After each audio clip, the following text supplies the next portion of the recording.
I'm happy to give the floor to the participants of this panel discussion, and I wish you very informative session in the upcoming hour. Thank you. Thank you very much. So you have to keep it with us for the last part. And I've been given a target to be exciting panel. So we start with the first excitement is that we have one of our panelists online. So Manuel is with us, but I believe from Portugal. We have the topic today to discuss FP10 and the future. And if I read the text of the questions we were given was, what are the direction FP10 should take towards regions, and how can synergy be enhanced between the framework program and structural funds, which is a key question I heard already being discussed this morning as well in some of the sessions, that this was something critical for some of the regions, but not always easy to do. So we have going to start, and Manuel, if you can hear me, we will do half an hour with you and half an hour without, because it's not easy to look behind our back every time. So we're going to have you present the key finding of your reports from the high-level group, and then we will have, you have 15 minutes. I will time you. I know you can talk much longer because it's a big report and you have many ideas, but we will keep it in 15 minutes. And then the panelists will ask you questions or make comments, what they saw, what they see, what they see missing, maybe what questions they may have in some of your ideas in the report. And then we will keep up with the regional aspect and FP10 for the second half. So first, I leave the floor to you, Manuel, for 15 minutes. Muriel, thank you so much, and let me thank you all and apologize for my absence, but yesterday I was facing a disaster on the way to the airport and I missed the flight to Budapest. So I really apologize for not being here, because I would like to be with you and really actively participate. And my main goal is just to express, you don't take it for granted. No one knows how the next years will evolve. And we are facing a brutal fight in Europe in order to get the necessary and adequate framework program and conditions for research, technology, and in general to boost European competitiveness. In our report, we clearly try to say that Europe at large needs to align its economic, financial, and defense, I say, and defense strategy towards a better commitment with research, technology, and industrial competitiveness, but also should act to really put research technology in the center of our economy. And Europe, in addition, needs to accelerate the institutional and regulatory context to make this happen. Our report is a collective report, which was the result of a work over 1 year, certainly quite aligned with the team that worked with Mario Draghi in so-called Draghi report, and essentially put into practice a number of recommendations, 12 different recommendations, certainly with a very strong regional impact, and therefore particularly important for European regions. And I was pleased to meet several of these regions and ERRIN among others in Brussels for several times. But I will try to summarize very briefly in 3 main ideas, which I will, in a way, to sum up the 12 recommendations. First and foremost, we need a strong framework program. Our 40 years of the framework program show that we should be very proud, although there are needs for changes. And by being proud, we need to better understand which changes we need. And but we need a strong framework program, and this voice is today very important in Brussels and in every capital and region in Europe. Second, we need an adequate budget, and we estimate a minimum of 220 billion euros for the period of 2028 to 34, together with a better articulation with member states and the European regions, and I will address this in a minute. Last but not least, our third main idea is that a strong framework program and adequate budget needs to be put together with a radical simplification of the processes in order to reduce transaction costs, because although administrative costs have become at an acceptable level, at the Commission level, they represent about 6% of the overall budget. Transaction costs, as we all know, have exploded in Europe, particularly in association with an increasing complexity of the application forms over the last years, which therefore has stimulated the beneficiaries, the regions, the institutions, to involve more and more consultant firms to put together the proposals and to manage the projects, and this has resulted in an enormous transaction costs. Apart from these radical simplifications, we need certainly a few radical innovations, and I will address that in a minute. So, very briefly, our first idea, a strong framework program, which should involve a portfolio of what we call 4 interrelated and interconnected spheres of action. We try to avoid the term pillar, because pillar is associated with a very vertical, isolated silo. So interrelated spheres of action, particularly in 4 domains: competitive excellence throughout Europe, throughout every single region, and this is very much what the European Innovation Council, the European Research Council above all, and more the Marie Curie-Skłodowska actions has been done, which definitely need to be considerably strengthened. For example, just to give you an example, most of European regions are facing a strong brain drain to the United States. And I speak essentially in regions in France, above all in Italy, but also in Spain and in Poland. And we know today, we have data that particularly young researchers at the age between 35 and 30, most of them after a PhD, they leave to the United States because of lack of adequate career. And therefore, we, for example, recommend the Commission to strongly strengthen the Marie Curie actions with a new funding line, which we call Choose Europe. We should have impact in every single European region. Our second sphere is in industrial competitiveness.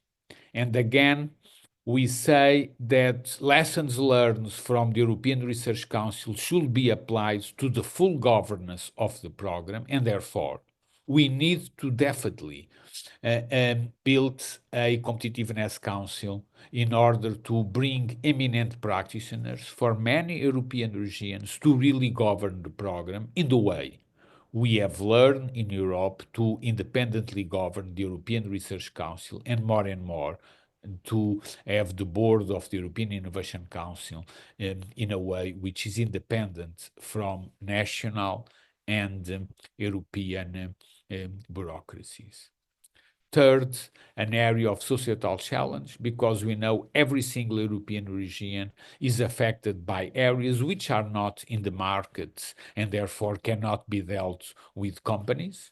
A clear example, certainly beyond the climate disaster that we all face, is mental health. We need definitely to understand the specific nature of societal challenge, which have been introduced very well in the framework program 15 years ago in Horizon 2020, but today we believe they should be separated from industrial competitiveness because they do require different type of incentives.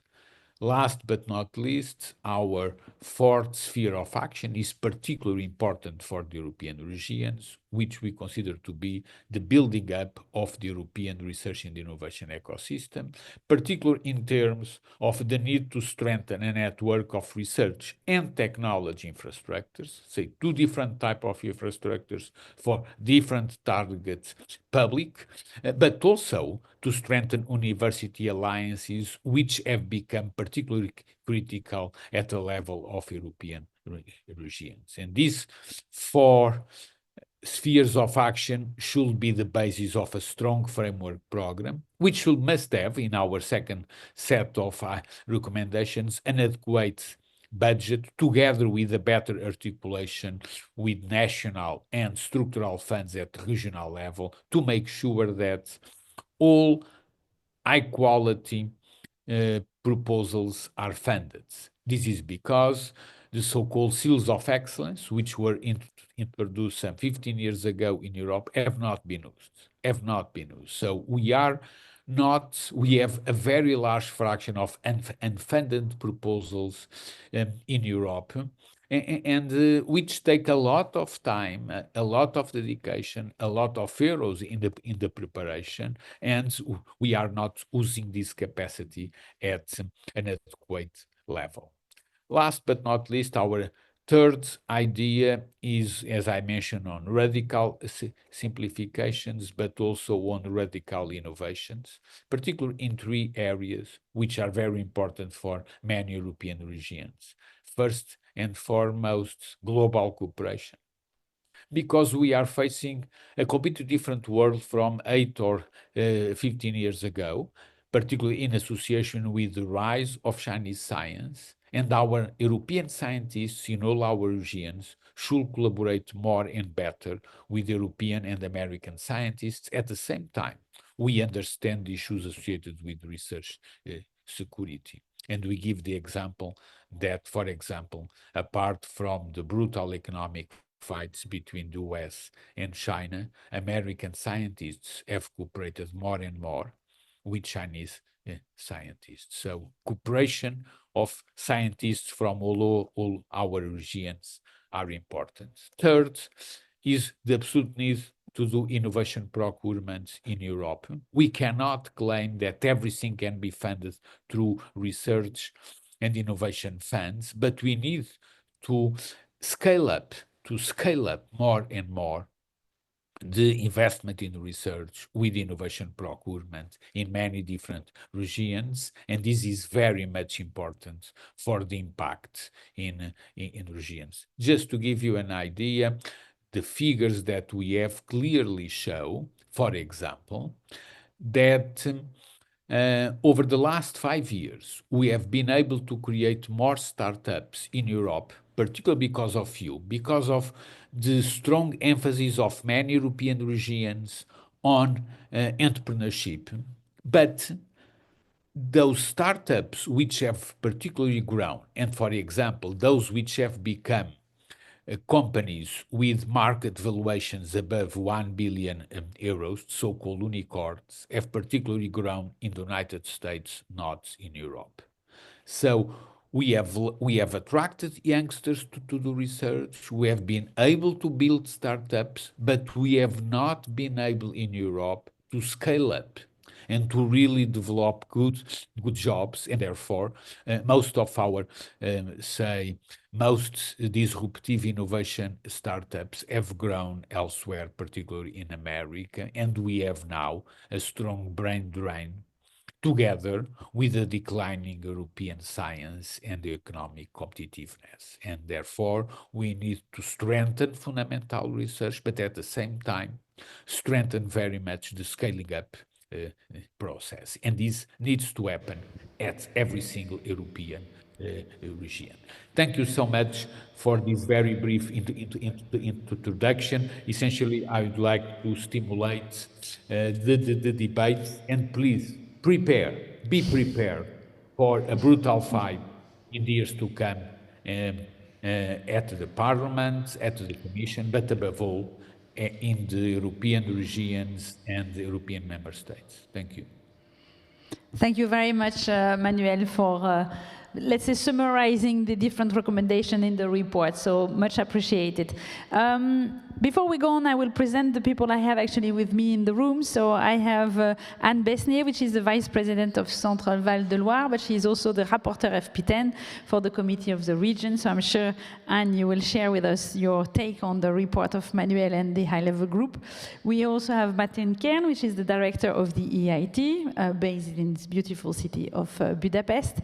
And we have Pirita Lindholm, which is also the Director of ERRIN. So maybe before we let Manuel go, I would be happy to hear from you guys your take on the report, or when you read it, what was your first remarks, and if you have a question to Manuel. Manuel, I do the three, and then I do back at you for a reaction. Yes, so maybe, sure. Anne, you want to start? You have a mic here on the...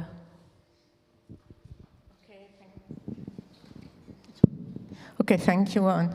And thank you for inviting me to this panel, and thank you, Mr. Heitor, to summarize in 15 minutes a so important report. I have three remarks of the report in three domains. The first one is regional innovation ecosystem, which I think does not really appear in your report. During these 2 days, we see the importance of this ecosystem because in the region, we know the nuggets of our researchers, laboratories, universities. We know the force of the company, and we can make them working together, and it's very important. And perhaps we can say that the innovation ecosystem was born in a place-based position. And what we need is to, in the FP10, is to not forget this ecosystem, this regional and local ecosystem in the next FP10. It must be, as you said, a very strong FP10 framework program, stronger than the Horizon Europe is best, but we have to increase. And perhaps the region to pass from the local ecosystem to the European innovation, real innovation. We don't need tools. There is a lot of tools, but perhaps the region needs technical assistance to make partnerships and to arrive to work together.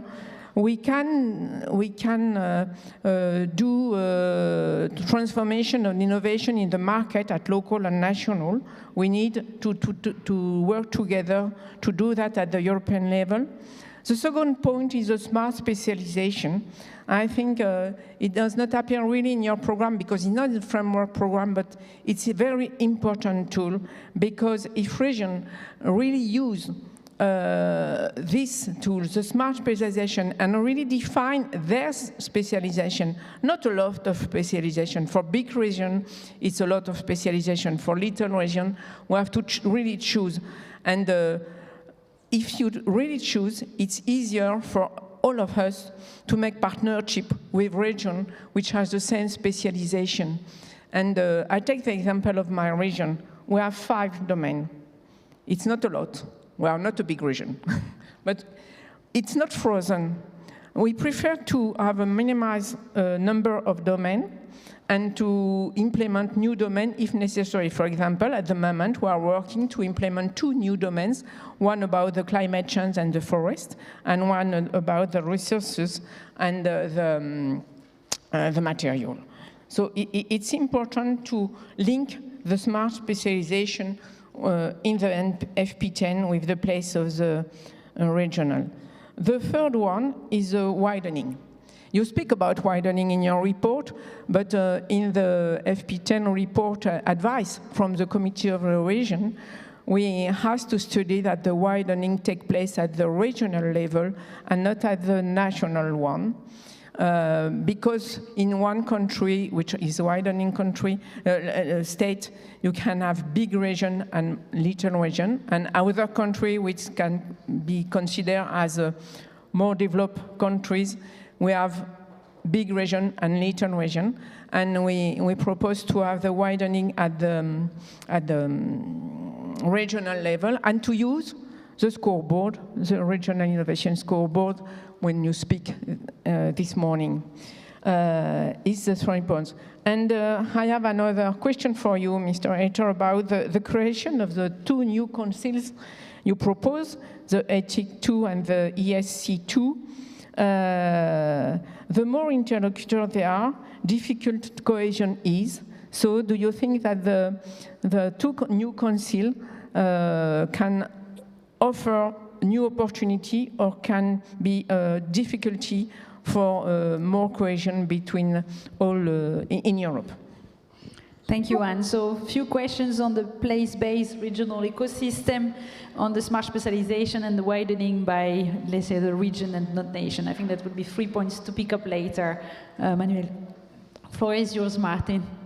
Thank you. First of all, thank you for the invitation to the conference. Thanks to MoMA for hosting here in Budapest, and thanks to Muriel for moderating the panel. And of course, big thanks to Manuel Heitor for his report and for his presentation. So I'd like to follow up also with some comments, impressions about the report. First, there is a lot, of course, we would agree about from perspective of EIT, in particular for the strong need for more simplification of the framework program, and also for the strong need for more coherence, because there is a lot of fragmentation, not just in Europe generally, but also within the research and innovation landscape. So I think this is very strong messages which are very spot on. There are some other parts of the report, maybe we wouldn't agree so much. I would like to pick up the 2 points already mentioned, whether there is need for additional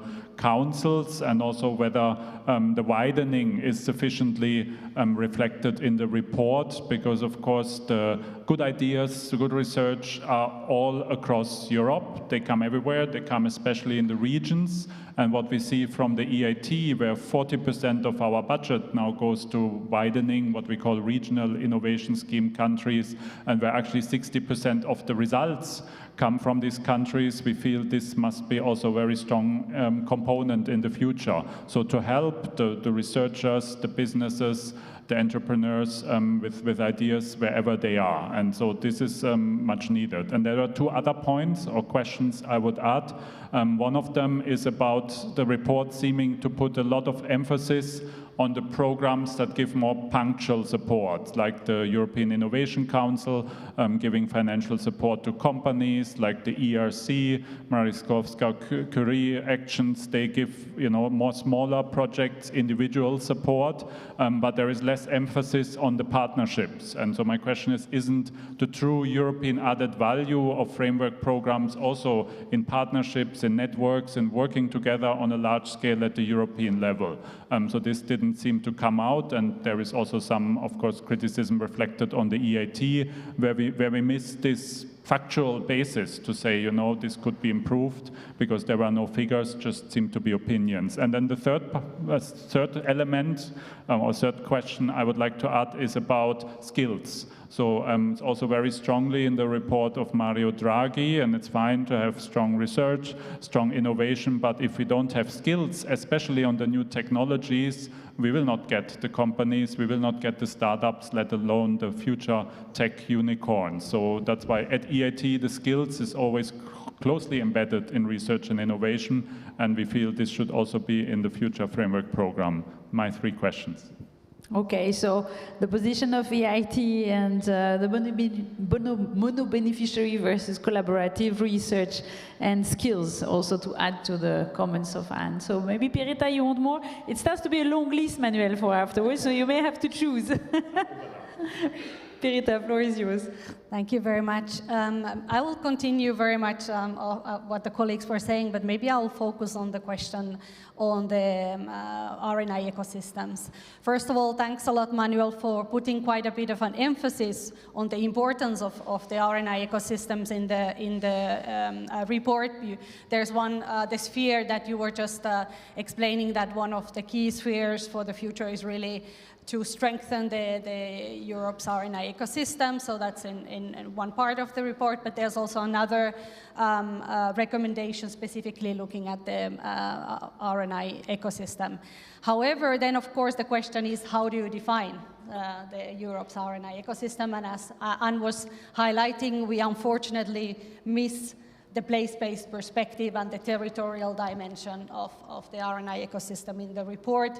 It's a bit the same type of approach that we saw in the Draghi report, where there's a lot of, there's a whole section about the fragmented EU's ecosystem, and there's the talk about necessity to connect hubs, but doesn't really go into the importance of territorial dimension, and this is something we really want to see strongly emphasized in the future FP10.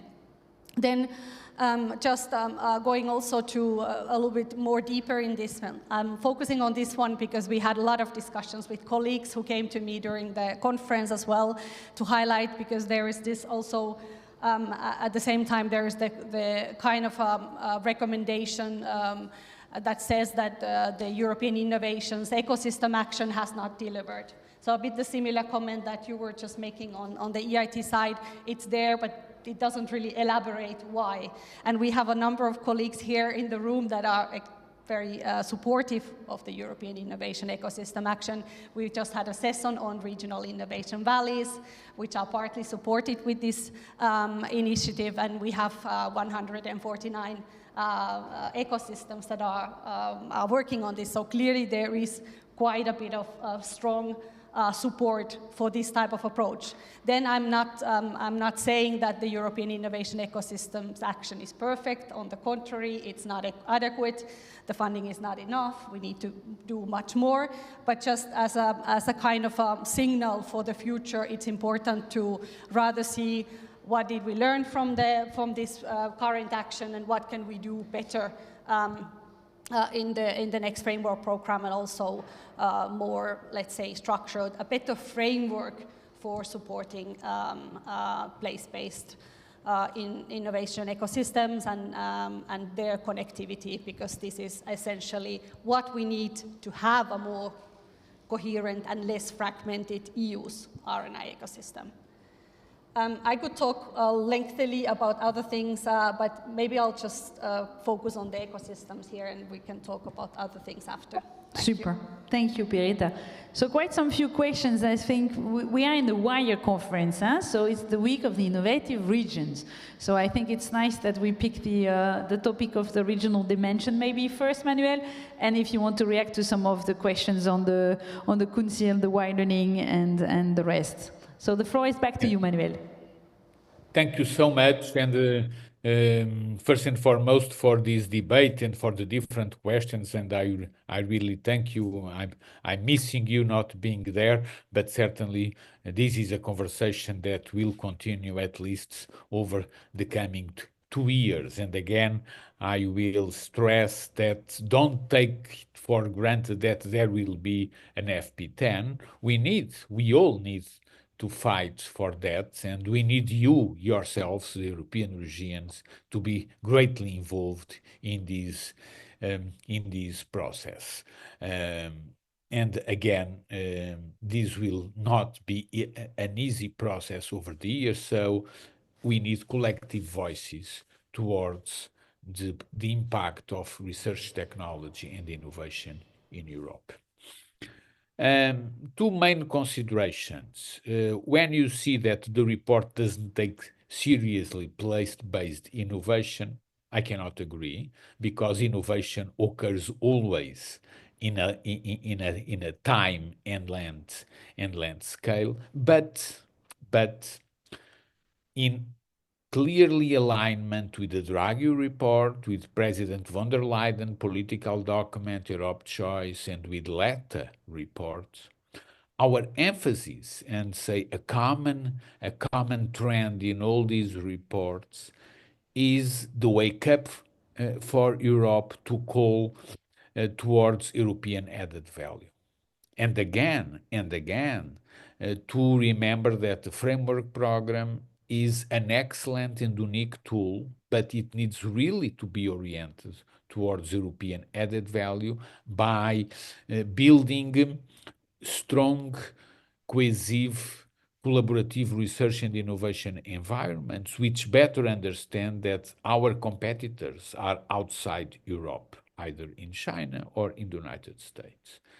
And remember, with the new European, the new elections in the United States, we really need to understand how far can we build European competitiveness, certainly looking at our regions, but not just promoting a competitive environment among regions and excluding many of these regions. By building up European added value, we can certainly better position Europe at a leading edge. And we need to be very clear, and the numbers which are clearly in the report, actually the report is longer than we expected, and we just summarize figures. Certainly this is not just opinions without a background notes. We are clearly facing a decline in European science when particularly we compare with the rise of Chinese science and the American science, particularly because of the declining investments in research and technology in Europe, either in the public but also, and above all, in the private sector. And the question in the need of a strong framework program, again, towards European added value, should look at the distribution of funding, which we try to understand, particularly when we look at the building up of European research and innovation ecosystems. The figures, again, are in the report. What we know is that the post-evaluation of Horizon 2020 and the first 3 years of Horizon Europe clearly show that about 22% of the overall budget has been devoted to mono-beneficiaries, to medium and long-term grants, particularly to top scientists, to the European Research Council, and to the best startups through the European Innovation Council, and some high-level skills development of the Marie Curie. But this just represents 22%.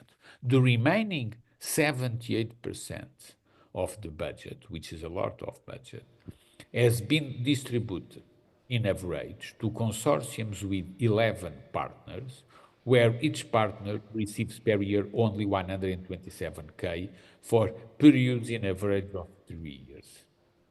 And again, the analysis show this is an excellent tool to foster collaboration, but not necessarily an instrument to foster European added value and industrial competitiveness or to address societal challenge.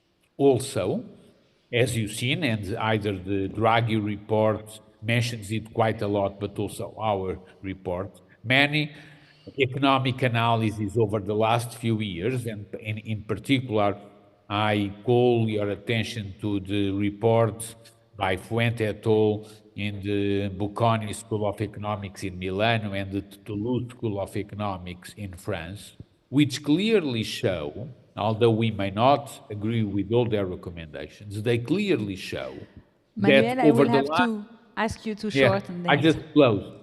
Over the last 20 years, most of the public European and national investment in Europe has been devoted to medium and low intensity technology associated with the automobile sector. And therefore, there is a need for the framework program to be a critical tool to escape from this mid-tech trap. And again, this is by building European added value, better understand the key role of disruptive innovation and fundamental science together with collaborative research, which certainly needs to help at European regions, but building up European added value. Thank you. Thank you, Manuel. Thanks for taking the time with us. We will pick up on the collected forces, the EU added value, and maybe what do we see with the decline of science, and do we really see that, and how we can look the competitiveness of region. Maybe that's the discussion we should pick up in the second part. Thank you so much, Manuel. Take care of yourself, and we will send you if we have more questions out of the discussion of today. I can continue if you want, I just listen. That's good. Thank you. So we had not the answer to all the questions you guys had. However, I think something interesting. I personally don't agree with the finding of the Bocconi paper, and I could discuss that probably for hours with Manuel. I think it's too short-sighted. I think it doesn't take into account the transformation we want of the current industry, and I think that's what the regions are trying to do, to also keep the jobs we have and then protect them and then maybe make them better and have even more. And I think it has a big side of the opinion thinking and not really facts when they are coming to conclusions on the budget of the future FP10 in that paper. But question to you guys, if we are looking at collective forces, and I think we are all worried for FP10, I think we hear the worry in the voice of Manuel when he is asking everybody needs to kind of join forces, we are not sure to have an FP10. How do you see that in your constituency, and how do you see the next step? I mean, I think we all have good arguments for RDI. We hear RDI is the next steps. We need about technology sovereignty. We need competitiveness of the industry. So we kind of know that this is something that you know, will be important. However, we don't automatically understand how it's going to be translated. So maybe I start from you, Anne, because you're representing the committee of the region as well for FP10. So how do you see the discussion with the other institution for this FP10? The next steps will be very important because, as you say, the Commission will have the report at the autumn 2025, and with the proposal with the Heitor report, with proposal with the FP10 report, there's still a lot of work to do. Because the question is, and Heitor said, he's right, we need to wake up Europe. But the next step is to, first of all, analyze the tool we have at the moment. What tool is very important? What can be developed more? One tool can be stopped because it doesn't answer to the question. Speak tool by tools. And after, to discuss with all partners, not only European and national level, to discuss with your regional level and with the committee of the region. It's important, I think. And after, it will be a big discussion about two other points about finances, the budget, 200 billion, which is it possible or not? And the part of the GDP of country of 3%, and how we can obtain this is another discussion about budget.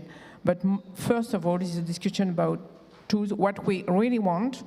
For example, Heitor offered to create European researchers.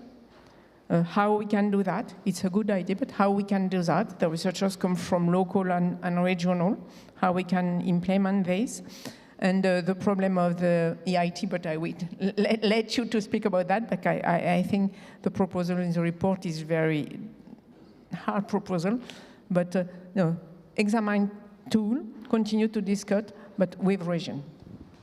Okay, so if you want to pick up on the EIT and on the base place, because I think that's, and on the networking, I think that's the collaborative aspects is maybe under-cited in the report so far. So I'm happy to have your thoughts on also the next steps and negotiation discussions and how do you see things are advancing.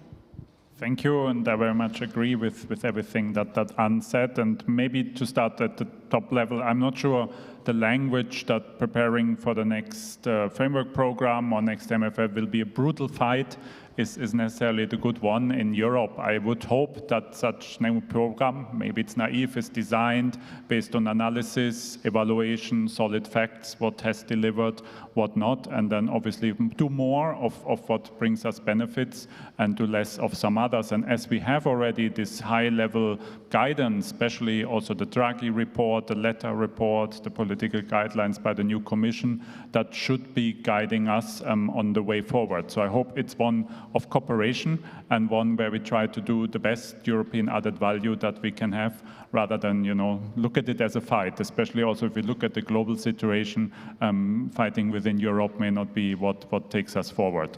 That for the context, then EAT's experience and where do we go from there?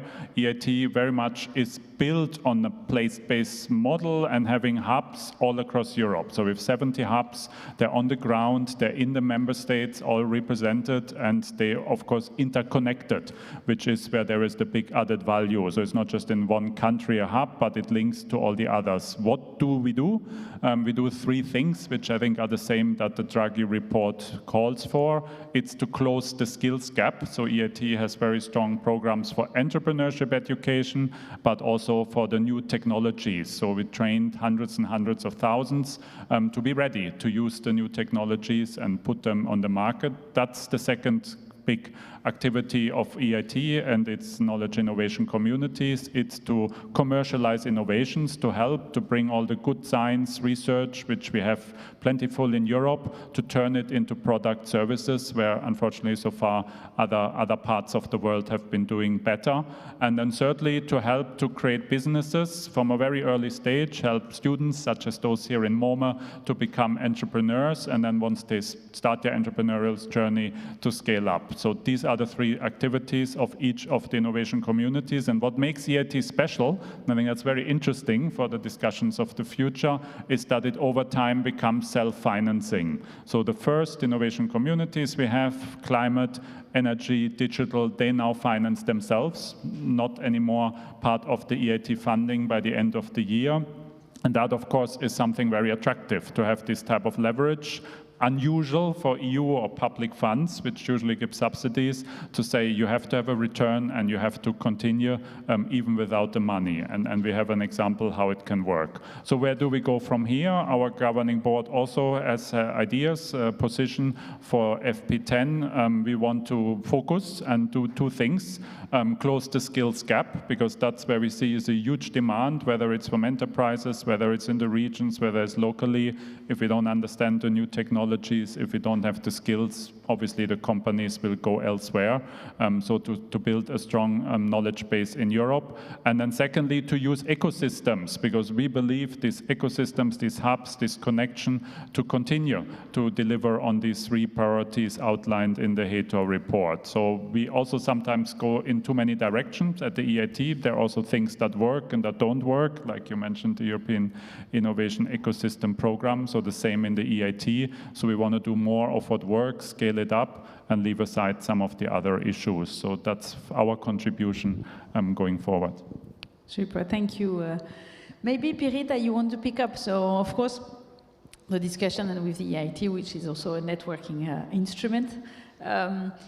You're looking from the region perspective, so you guys have to actually, I call my EARTO sometimes the financial engineering, looking at the different strengths of financing they're receiving from the public, their own finances, sometimes it comes from the regions, but you guys have to do the same at the regional level, looking at the different actors you have and the different source of financing you're getting, and trying to be smart to make the best ecosystem you can make.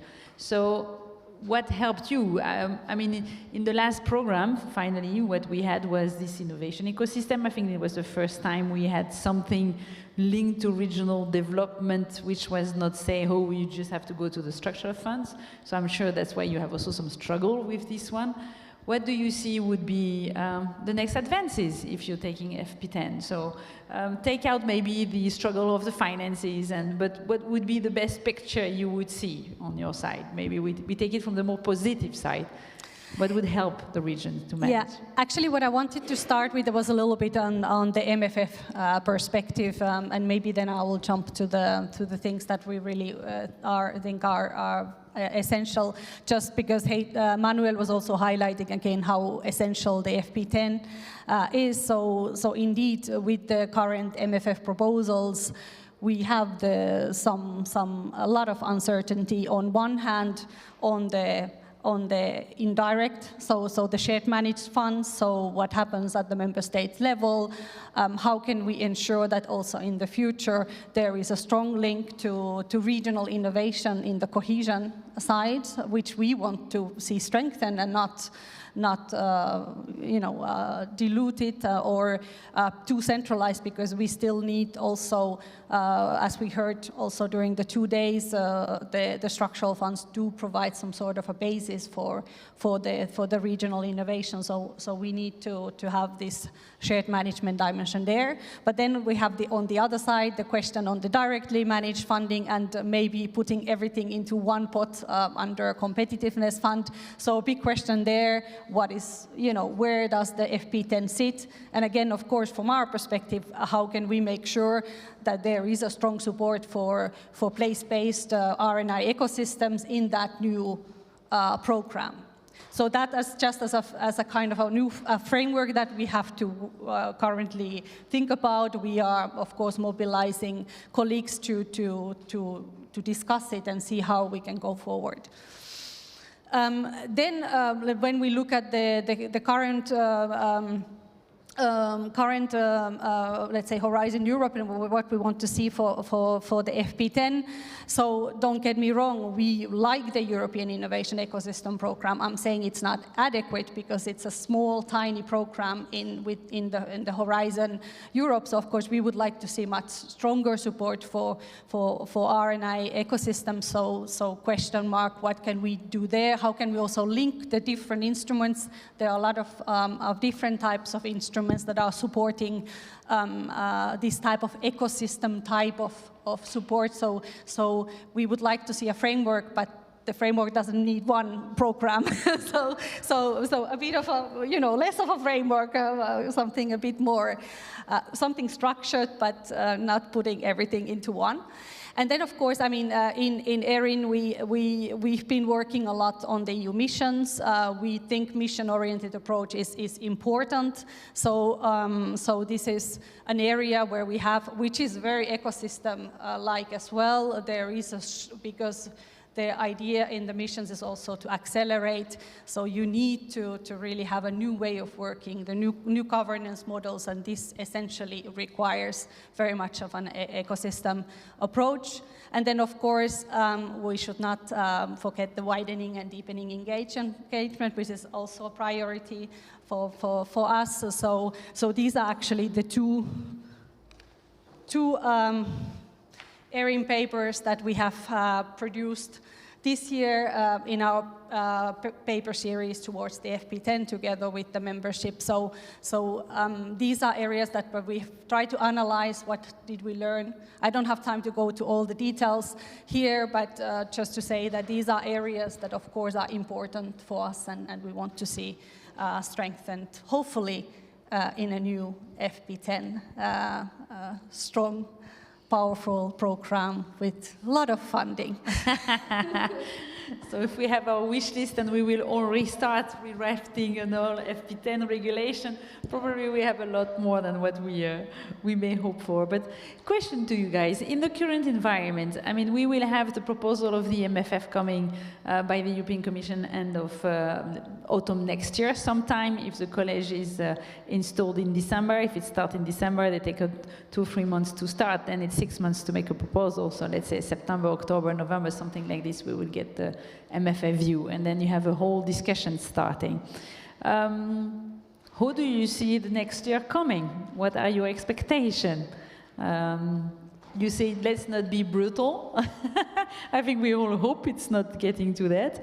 I think this MFF discussion is largely above the discussion on the FP10, even if RDI is very strongly quoted in the agenda and tech development and the sovereignty and competitiveness. So we have a lot of hooks in the political discussion, but I think it goes to bigger changes for Europe that we ever saw before when we are discussing an agriculture fund and structural fund and all the rest. So what are your expectations in that environment? Do you think that us as RDI actor, being regions, RTOs, institution, committee of the regions, or the EIT, how do you think we will fare in that, let's say, political environment. I would like to have your last take on this. We have 10 minutes, and I think we'd be happy to hear one of you. Maybe you want to start, Martin?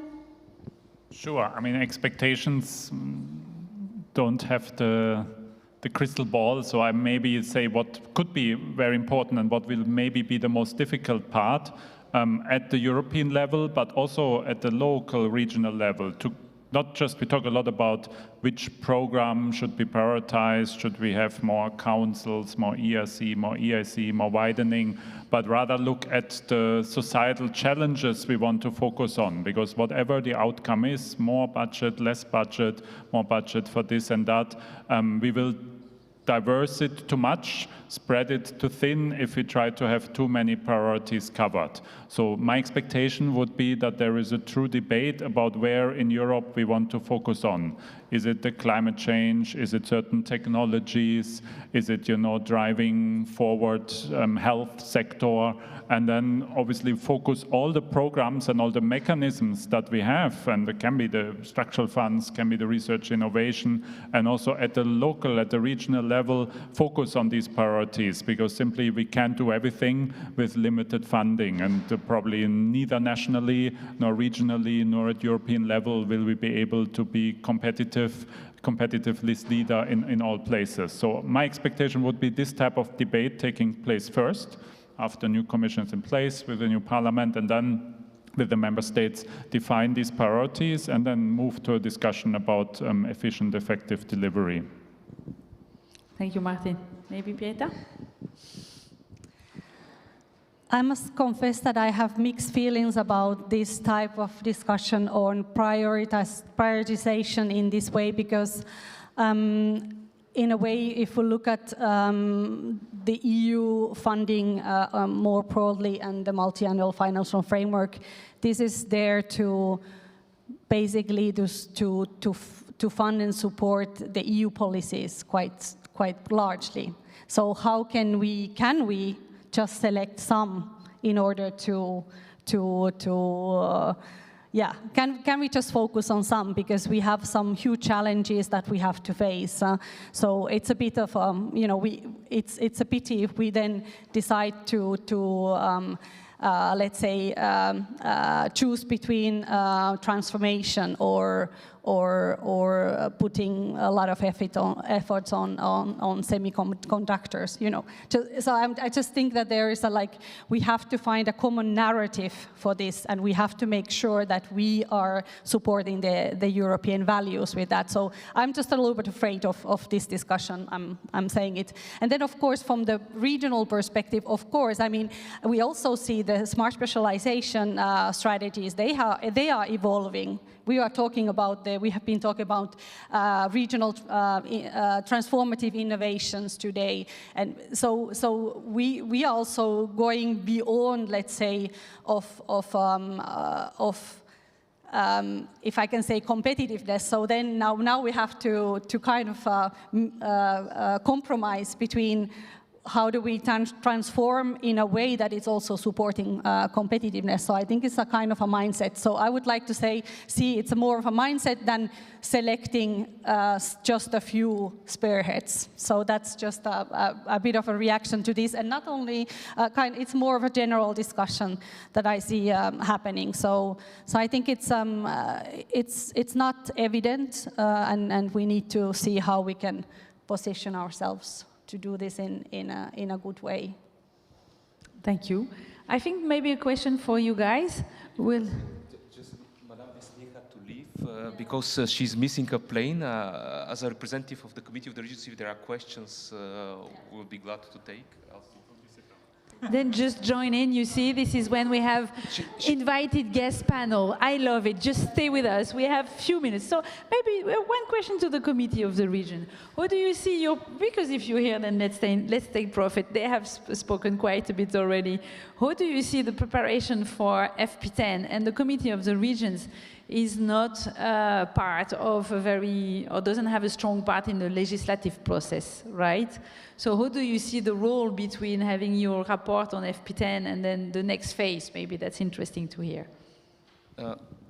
Actually, our strategy was to start as early as possible, and actually the report of Madame Besnier was the first of the European institutions, and many of you can testify that we met more than once with you, and also in a wider pool of members. These are politically elected representatives, so taking the opinion not only of one region, but many regions. We had a lot of vivid debates.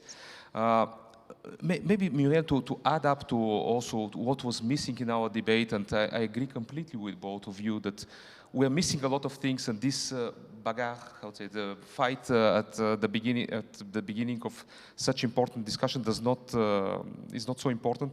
There is one elephant that is missing. This is also all the plans that we do now for competitiveness. We are doing them without the consideration that we might have, for instance, a socioeconomic crisis like we had 12 years ago. We had a very serious crisis, and many of the ecosystems, especially in Southern Europe, were destroyed. And we saw a lot of the researchers moving to the north or moving to the States. So all the plans that we do, also for the FP10, for this competitiveness, we're doing it in a very linear manner. So what we're calling, and also with ERRIN, is the resilience of the ecosystems, also the skills. Also, the number of researchers. We're seeing everywhere, in spite of all the bold talk, that actually the number of researchers as such, maybe in the companies there are many researchers, I don't know, but the number of researchers in the classical sense in universities are declining. And the research careers do not attract the numbers, especially in the STEM sciences, what we need. So maybe we can look in other instruments to supplement this. Thank you. So link also to the skill agenda. So let me thank you, and maybe one way to summarize the discussion, because FP10 we're still going to discuss that for a few years, is maybe the discussion on ecosystem and regional ecosystem and how to link those ones.